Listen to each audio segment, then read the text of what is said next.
I'm hungry. Let...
Life is short, so eat, drink, and be merry.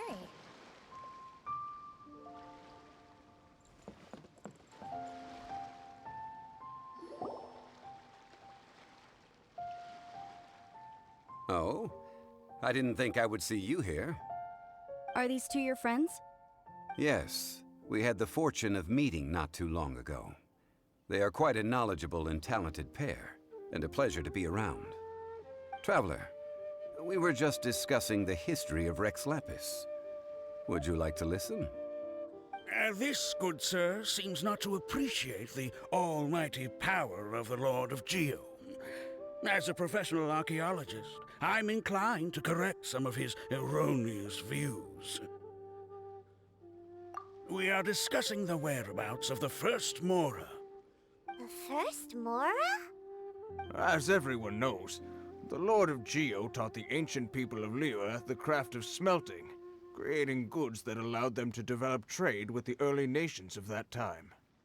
Today, Liyue holds the sole right to cast Mora in the entire continent of Teyvat. The world's very first Mora should have been cast by the hands of the Lord of Geo himself thousands of years ago. According to my research, as well as my own hypothesis, I believe that this coin of unique historical significance has been passed down secretly through the years as a kind of token. For example, perhaps the Qixing who control the Liyue use it in some kind of unknown ceremony they hold when they come to power. No. My research indicates that the first Mora coin is not such a simple thing. Mora is a catalyst. This we all know. Even today, Mora is used in the mystic arts for its curious properties of weapon enhancement. The world's first Mora would no doubt possess the strongest power. My next historical treatise will boldly expound on the newest findings from my intense decade-long research. That is, that the Lord of Geo used this original Mora as a catalyst to enhance a dagger and a sword. A dagger and a sword? Well, buy the book when it comes out to read the full story. For now, I will only reveal this. The one who finds the dagger shall become supreme in Liyue, and the one who finds the sword may be crowned Liyue's sovereign. I can't say I agree. Let us not speak of the authenticity of the dagger and sword first. But Mora and money came about simply because they are a convenient measure of a contract's value. Rex Lapis just meant for Mora to serve as a catalyst for people to exchange and trade. The world's first Mora is probably just an ordinary coin created by Rex Lapis. As for its fate, The same as all Mora, I suspect. It was simply spent somewhere. I think that Mr. Hanshua's hypothesis seems reasonable. Mr. Zhongli's argument, on the other hand, lacks any evidence. How can you so easily dismiss the Lord of Geo's profound foresight? No, I am not debating right or wrong. I am simply stating a fact. Enough! Do you think you understand the Lord of Geo more than me? I know but little about history, and I wouldn't dare to brag. But discussion is meaningless if everyone has the same opinion, no? Well then, answer me this. Long ago, when Liyue Harbor was being constructed, the Lord of Geo taught the people how to build houses. The model home he used to teach them was completely cast from Mora, correct? That is correct, indeed. Okay, then tell me. Why would the Lord of Geo do something so extravagant, if not because of the mystical power that Mora contains? There's a simple explanation, really. To the god of wealth and commerce, what material is easier to get than Mora? Oh. Huh. I mean, I am talking about Rex Lapis. Excuse me, sir. I have some questions about archaeology. Can we find somewhere quiet to chat? I mean, if it's okay with you. Oh, it's no problem at all. But may my friend accompany us? Perhaps they could be of some help. Of course. They can come if that's what pleases you, sir. Let's go.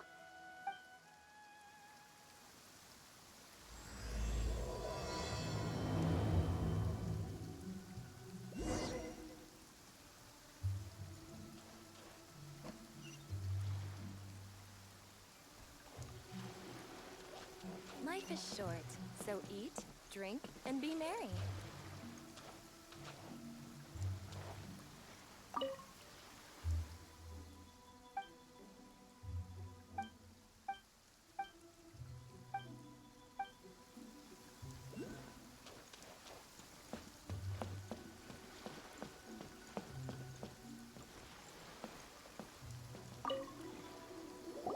What I'm about to say is a bit disrespectful of the Lord of Geo and would draw a lot of angry looks.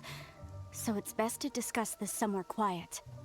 Your argument just now exhibited acuteness of speech and thought. Most importantly, you don't fall for the boasting and acting of the others. You remain objective. So I have a question for you. Perhaps you will answer differently from other scholars. Do you think that all the gods that the Geo Archon killed were evil? Let's not analyze it in terms of good versus evil. Rex Lapis placed great importance on the integrity of contracts. So any gods he killed certainly must have broken some kind of contract. Right! The Lord of Geo wouldn't kill the innocent. But when I was doing some research, I learned about the legend of the god of salt. The god of salt, Havria, was a very kind god, but she encountered Morax one day in battle. Morax used a rather underhanded trick to assassinate her. What?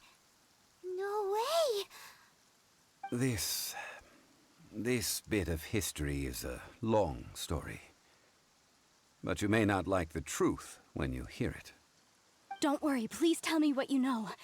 This event, I've already searched for answers for a long time. Quite so. I don't know where to begin. Over here, Mr. Zhongli. I've been looking for you. So you're over here all this time. Put down your weapon and stay back. Otherwise, Paimon's reporting you to the Millilith. First of all, I'm not holding a weapon. There's no need to overreact now. I'm simply an archaeological researcher from Snezhnaya. I'm not here for trouble. The Fatui say that every time. But this time, I registered with the Liyue Ministry of Civil Affairs.